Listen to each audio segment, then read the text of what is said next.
ubusa, byose bihindutse ubusa, ibindi bigezweho ku ruhande rw'igisirikare cya Repubulika Demokarasi ya Kongo, ndetse kandi biragaragara yuko urugamba rukomeje kuba ihuzutse kandi urugamba rukomeje kugenda rukomera cyane. Nshuti bavandimwe bakunze bakadasohoka, rero nguko uko tugatse muri studio aka kanya tariki ya 24 z'ukwezi kwa gatatu 2026, tugarukanye amakuru adasanzwe utasanga ahandi uretse hano ku murongo wacu mugari urajwe inshinga no kubagezaho amakuru agezweho kandi yizewe. Ni amakuru atugeza aka kanya dukesha imboni zacu ndetse kandi n'ibinyamakuru byinshi bitandukanye birimo Media Congo Net ndetse kandi n'izindi actualities zitandukanye dukesha inkuru nyinshi zikomeje kugenda zituruka ku mirongo y'imbere ku rugamba ari ku butaka bwa Repubulika ya Demokarasi ya Kongo, aho ibintu bikomeje kuzambanitse kandi aho ibintu bikomeje kugenda bihindura isura. Hari amakuru kandi dukesha ikinyamakuru cyitwa Burundi Media Source turi buyagezeho, tubabwire yuko byamaze kwemezwa yuko igisirikare cy'u Burundi FDNB, hari abasirikare ba FDNB bari gukurwa ku kigo cya gisirikare cya Bururi. Aba bose bakaba bari kuzanwa mu bice byegereye neza cyane ndani ahitwa Ibaraka ku nkombe z'ikiyaga cya Tanganyika. Bikavuga yuko amato agera kuri 7 yagaragaye ahetse ibikoresho ndetse kandi n'abasirikare. Ibi bijyana n'umugambi ukomeye cyane wo kuburiza zamo imbaraga M23 ikomeje kugenda izana mu misozi y'Iminembwe yegereye hafi neza n'ahitwa za Karimi ndetse kandi no mu misozi yegereye za Mwenga. Nshuti bavandimwe, ibi byose turaza kubyinjiranamo neza tubabwire uko situation ihagaze. Situation ni hatari sana, ibintu bikomeje kuzambaritse kandi ibintu bikomeje kugenda bihindura isura. Icyo ngusaba ni ukubana nanjye ukibuka gukanda kuri subscribe, like, share, comment aho bigenda neza no bitagenda neza ukatubwira, maze ubundi natwe tukarambura page cyane zikuyemo imirongo itukura ku bikomeje kugenda bigaragara ku mirongo y'imbere ku rugamba. Amakuru adasanzwe turi buze kugarukaho, turaza kugaruka muri Warikare tubabwire imirwano ikaze yasakiranyije icyitwa Wazalendo ndetse n'abasirikare ba FARDC n'uruhande rw'umutwe wa M23. Ni agace kitwa Karembe kumvikanyemo urusaku rw'amasasu rw'imbunda ntoya ndetse kandi n'imbunda nini. Ibi byose turaza kubyinjamo tuze kubabwira uko byaje kurangira. Turaza kugaruka kandi muri Kivu y'Amajyaruguru aho hari uduce dutangatanze ibirombe by'amabuye y'agaciro bya Rwaya byamaze gutangatangwa n'uruhande rw'abasirikare b'igisirikare cya FARDC. Ni mu gihe kandi ari imisada y'ibikoresho ikomeje gukurwa mu mujyi wa Goma izamuka iva ahitwa Mugunga Bambiro izamuka mu byerekezo bigana hafi n'imisozi yegereye Mitumbara ndetse n'ahitwa Mushaki. Ibi byose turaza kubyinjiramo tubabwire uko situation ihagaze. Turaza kugaruka kandi mu yandi makuru adasanzwe turi buze kubagezaho cyane. Turagaruka muri Kivu ya Ruguru, teritwari ya Rushuru nayo ikomeje kumvikanamo ibibazo byinshi bitandukanye. Ni nyuma y'uko ku ruhande rw'igisirikare cy'umutwe wa M23 bakomeje gukeka bamwe mu baturage bafatanya na guverinoma ya Kinshasa mu buryo bukomeye cyane bwo gucumbikira bamwe mu basirikare ba FARDC ndetse n'abasirikare ba FDNB bashobora guteza icyago gikomeye muri iyo misozi ya Tongo ndetse n'imisozi yegereye Shasha, Nyamirima hafi neza n'umupaka uhuza igihugu cya Uganda n'igihugu cya Repubulika Demokarasi ya Kongo. Ibi rero bigatuma M23 ikomeje gukora imikwabu ikomeye cyane mu bice byinshi bitandukanye. Biravuga yuko imikwabu ikomeje kugenda ikorwa n'uruhande rw'igisirikare cy'umutwe wa M23. Hari imbunda zafatiwe mu mazu y'abaturage. Ibi byose turaza kubyinjiramo ndetse kandi turaza no kubasharinga amwe mu mafoto tuyashyire muri groupe muze kwirebera ukuri gushingiye ku kuri cyane ku bakunzi bo murongo wacu mugari urajwe inshinga no kubagezaho amakuru agezweho kandi yizewe. Turaza kugaruka muri Kivu y'Amajyepfo gatoya tubabwire mu marembo y'umujyi wa Bukavu, tubabwire mu misozi yegereye za Kabare naho icyitwa Wazalendo zaciye ibintu. Ni mu gihe kandi ku rugamba ibintu bikomeje kuzamba ahitwa za Walungu mu byerekezo byegereye Ngweshe, Kashongerwe n'ahandi hatandukanye. Amakuru atugeza aka kanya nuko ibintu byahinduye isonetse kandi bikomeje kugenda biba bibi cyane. Nshuti bavandimwe bakadasohoka, reka dutangire ku ino nkuru idasanzwe aho biri kuvuga yuko mu misozi yo muri Warikare ibintu bikomeje kuba bikendetse kandi bikomeje no kugenda bihindura isura. Ni teritwari ya Warikare yegereye teritwari ya Masisi ikegera teritwari ya Nyiragongo ikegera teritwari ya Rushuru n'izindi teritwari zitandukanye zihana intera n'iyi teritwari ya Walikale. Ni Walikale ifite ibice biri strategique cyane mu buryo bw'imirwanutse, kandi ni Walikale ku ruhande rw'igisirikare cya FARDC batifuza gutakaza n'intambwe n'imwe y'agace bafite. Ariko nanone aha byakomeje kugenda bigaragara yuko ku rugamba uburyo urugamba rukomeje kugenda rugenda, M23 yakomeje kugenda isatira ibice byinshi byegereye Walikale. Ibingibi rero bigaragara yuko bishobora guteza akaga gakomeye ku ruhande rw'igisirikare cya Repubulika ya Demokarasi ya Kongo ndetse kandi no ku ruhande rw'abafatanyabikorwa babo. Amakuru adasanzwe atugeza aka kanya, agace kitwa Karemberembe ku ruhande rw'igisirikare cya FARDC bakoze operasiyo bava ku kibuga cy'indege cya Pinga berekeza ahitwa mu byerekezo bigana ahitwa za Burayi ndetse n'ahitwa za Peti, bamanuka ku muhanda RP 1333 nk'uko amakuru tuyakesha imboni zacu ziri muri ibi bice, berekeza mu byerekezo bigana ahitwa za Karemberembe. Aho birumvikana yuko bashaka gufunga imihanda uruhande rw'igisirikare cy'umutwe wa M23 bacishamo ibikoresho biva za Mweso byerekeza mu byerekezo bya Karembe, nk'uko amakuru mamo akomeje kugenda tugeraho. Ibi bikagaragaza yuko urugamba rukomeza kuba ihuzunse kandi rukomeza kuba ikibazo gikomeye cyane ukurikije uburyo ki situation ihagaze.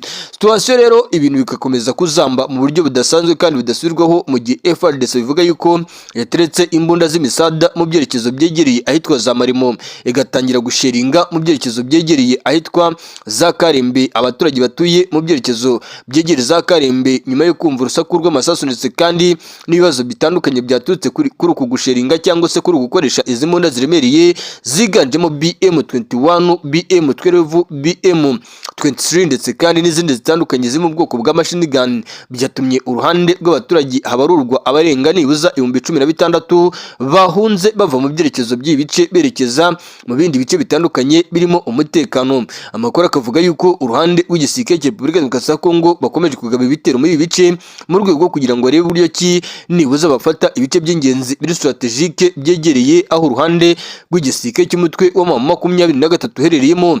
Bisa naho byongeye guhindura isura, ibintu bisa naho byongeye kuzamba.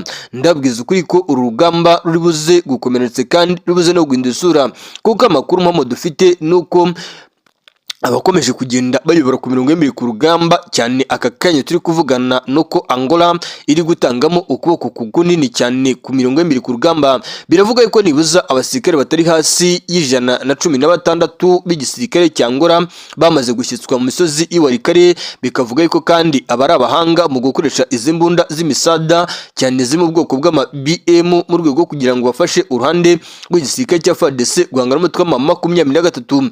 Nubwo biri gukorwa ariko nanone biravuga yuko kuri tactics za gisirikare no ku ruhande rw'umutwe wa M23 hari byinshi bari gukora cyane, nko kongera imisada yegereye mu bice byegereye teritwari ya Masisi, Walikale cyane mu misozi yegereye hano. Aha turakomoza nko muri ibice byegereye Mweso, aha tugakomoza nko ku misozi zegereye Rushebere, Kishanga ndetse n'ibindi bice bitandukanye byegereye teritwari ya Walikale bikaba byegereye na teritwari ya Masisi. Ibi rero bikagaragaza yuko ishusho y'urugamba, uwibwira yuko urugamba rwahagarara cyangwa se rwagenza gakeya aribeshya cyane. Dore impamvu wibeshya cyane, ibimenyetso bigera kuri bibiri biragaragaza yuko FARDC ikomeje kongera ingufu mu misozi yegereye Kivu y'Amajyaruguru. Ibindi bimenyetso bikagaragaza ko FARDC yifuza kwisubiza ibirombe by'amabuye y'agaciro bya Rwaya bikungaye ku mabuye y'agaciro azi ku bwoko bwa Kolta. Ibi bikavuga yuko bifitwemo uruhare na Leta Zunze za Amerika, nyuma yuko Leta Zunze za Amerika bemeje yuko bagiye gufatanya na Leta ya Kinshasa mu bijyanye n'ubucukuzi bw'amabuye y'agaciro cyangwa mu bijyanye n'ubukungu bw'amabuye y'agaciro. Ibi bikaba nabwo byanatumye binazamba bikanahindura isura uruhande rutandukanye bakomeje kugenda bigarukaho, bavuga yuko ari nayo mpamvu ku ruhande rw'igisirikare cy'umutwe wa M23 umutwe urwanira abaturage batuye ku butaka bwa Kongo nk'uko bivuga ndetse kandi ubyemeza, bikavuga yuko ariyo mpamvu ukomeje kugenda ugabwaho ibitero umunsi ku munsi ndetse kandi n'isegonda ku isegonda. Amakuru kandi aturuka ku mirongo y'ibiri ku rugamba mu bice byinshi bitandukanye bikavuga yuko uko ko urugamba ruri kwigwa ku ruhande rw'igisirikare cya FARDC bafatanyije na Leta Zunze za Amerika, nubwo Leta Zunze za Amerika bo bihishe mu mutaka wa Blackwater cyangwa se babacancuro bakomoka muri Amerika Amajyepfo nk'ibihugu nka Mexique, Colombia, Argentine n'ibindi bitandukanye. Biravuga yuko aba bacancuro bayobowe na Eric Prince bakomeje kujijisha yuko ari abacancuro ba Blackwater. Biravugwa yuko ahangaha ubwo ashobora kuba harimo n'abakomando bakomoka muri Leta Zunze za Amerika bari gufatanya na Leta ya Kinshasa ariko bakihisha mu mutaka w'abacancuro ba Blackwater, nk'uko amakuru mpamo yizewe neza 100% akomeje kugenda byemeza dukesha bamwe mu basesenguzi mu bya politiki ndetse kandi n'abasesenguzi mu by'intambara, aho bavuga yuko Leta Zunze za Amerika nubwo bataragaragara muri ino ntambara mu buryo bweruye ariko cyane bamaze kwemeza yuko bahagaze ku ruhande rwa Leta ya Kinshasa. Ariko ibi ngibi si umugani ndetse kandi nta nubwo ari no kubeshya cyane, ahubwo ndababwiza ukuri ko na Leta Zunze za Amerika bo bamaze no kwemeza yuko bafitanye ubufatanye bukomeye mu bya gisirikare, bo bakemeza yuko bafitanye ubufatanye bwa gisirikare mu bijyanye n'ubutasi. Ibi birumvikana yuko n'ubundi bitero biri kugabwa cyane biri kugerageza kwibasira uruhande rw'ibice abayobozi ba AFC-M23 baherereyemo. Birumvikana yuko n'ubundi amakuru y'ubutasi amwe muri yo biri kwemezwa yuko ari gutangwa na Leta Zunze za Amerika andi agatangwa na Israel, nk'uko amakuru ari kugenda abyemeza ndetse kandi bidasubirwaho. Amakuru kandi akavuga yuko bamwe mu bayobozi bari batuye mu duce twinshi dutandukanye nko muri teritwari ya Rushuru, abari batuye za Bukavu bamaze kuhava bakaherekezwa mu bindi bice bitandukanye ariko tutaramenya amazina yabyo ku ruhande rw'umutwe wa M23. Gusa mu gihari nuko bamwe mu bayobozi barimo uwitwa Colonel Nanga, barimo uwitwa Mbonima, barimo uwitwa Lawrence Kanyuka n'abandi batandukanye bamaze gukurwa mu bice byinshi bitandukanye, nk'abari batuye Bukavu, abari batuye mu misozi yegereye teritwari ya Rushuru, Masisi, nyuma y'igitero gikomeye cyahitanye umuvugizi mukuru w'igisirikare cy'umutwe wa M23 Lieutenant Colonel Wiringoma, byatumye uruhande rw'igisirikare cy'umutwe wa M23 bongera kwiga ubundi buryo bwo gushaka uburyo abayobozi bayo bashobora kuba ahantu hari umutekano cyangwa se hari ubwirinzi bwizewe neza 100%, nubwo bivuga yuko ubu bwirinzi budashobora kwizerwa mu gihe Amerika ikomeje gukekwa yuko yamaze kwinjira muri no rugamba mu buryo budasanzwe kandi budasubirwaho, ndetse kandi benshi bakomeje no kubirebesha amaso banabyemeza, kuko naho waba udafite amaso uri impumyi ibi bintu ushobora kubitekereza ukanabyibwira ukurikije amagambo akomeje kugenda atangazwa na Leta Zunze za Amerika, cyane aho bo bari kuvuga yuko bo urugamba ku butaka bwa Repubulika ya Demokarasi ya Kongo ngo rugomba guhagarara mu buryo bumwe cyangwa se ubundi. Ariko ibi nanone bikaba bikomeje kugenda biteza ikibazo mu gihe ku ruhande rw'igisirikare cya Repubulika ya Demokarasi ya Kongo bakomeje kugenda bongera imisada myinshi cyane y'ibikoresho mu bice byinshi bitandukanye ndetse kandi n'abasirikare. Ahandi agira ngo tugaruke ku ruhande rw'igisirikare cy'u Burundi FDNB. Igisirikare cy'u Burundi FDNB n'ishyaka rya CNDD-FDD ari ryo shyaka rya Perezida Evariste Ndayishimiye bakomeje kugaragaza yuko bafite inyota yo guhangana muri runo rugamba ukurikije iki situation ihagaze. Perezida Evariste Ndayishimiye yamaze kwemeza abasirikare bagera ku 4333 bakuwe ahitwa Bururi, baje biyongera ku bandi basirikare bari bamaze iminsi bahabwa amasomo ya gisirikare mu kigo cya gisirikare cya Bururi. Aba bikavuga yuko bagiye kuzanwa mu misozi ya Sud Kivu ndetse kandi no muri Kivu y'Amajyaruguru, bakaba bagiye gufasha uruhande rw'igisirikare cya Repubulika ya Demokarasi ya Kongo mu rwego rudasanzwe kandi rudasubirwaho. Ibi biri gukorwa nyuma y'uko n'ubundi hari amakuru bivuga yuko ari kwemezwa n'uruhande rw'abasirikare ba FARDC n'abafatanyabikorwa babo yuko imisozi ya Mwenga, Walungu, Minembwe n'ahandi hatandukanye uruhande rw'igisirikare cy'umutwe wa M23 bari kongenda bohereza imisada y'ibikoresho ndetse kandi n'abasirikare benshi batandukanye mu rwego rwo kugira ngo barebe uburyo ki bategura cyangwa se bakora operation Simusiga, operation Karabutaka, operation Kirimbuzi mu bice byinshi bitandukanye, nubwo bivuga yuko bishobora kubagora cyane hakurikijwe uburyo ki situation ihagaze, kuko ku ruhande rw'igisirikare cya FARDC urugamba rwo kubutaka barasa naho mu misozi ya Sud Kivu batarwitayeho cyane, ubona yuko icyo banyotewe ari ugukoresha drone ziri mu bwoko bwa kamikaze ziri gusheringa mu bice byinshi bitandukanye birimo n'ibirindiro by'umutwe wa M23. Nshuti bavandimwe rero bakunze akadasohoka, niyo mpamvu bivuga yuko uruhande rw'igisirikare cy'u Burundi FDNB bamwe muri abasirikare biravuga yuko bagiye koherezwa mu bice bya Bibogobogo, abandi bakoherezwa mu misozi yegereye hafi n'imirambi ya za Kasoki cyangwa se hafi no mu bikuyu byitiriwe umugabo witwa Nyamurozi uzwiho kuba ari umuvuzi wa gakondo muri biriya bice byariya muri Minembwe cyane hafi n'ubundi n'imihanda iva Karemi werekeza mu misozi ya Mwenga Warungu n'andi hatandukanye. Bikavuga yuko kandi ibi byanabaye bibimburirwa n'urugamba rwabereye ahitwa Ngweshe, urugamba rwabereye hano mu misozi ya Mwenga Pruta mu misozi yegereye Walungu, urugamba rwaje no gusiga uruhande rw'igisirikare cy'umutwe wa 23 barukuye muri ibi bice. Bo bakavuga yuko aha hantu bahavuye mu rwego rwo kugira ngo bategure urugamba mu buryo budasanzwe kandi budasubirwaho kugira ngo rebe ubundi buryo bwo kuba bakwikusanya mu misozi yegereye Zanzibira harazanya abantu bakaba bakongera bakagaba ibitero ku ruhande rw'igisirikare cya FARDC.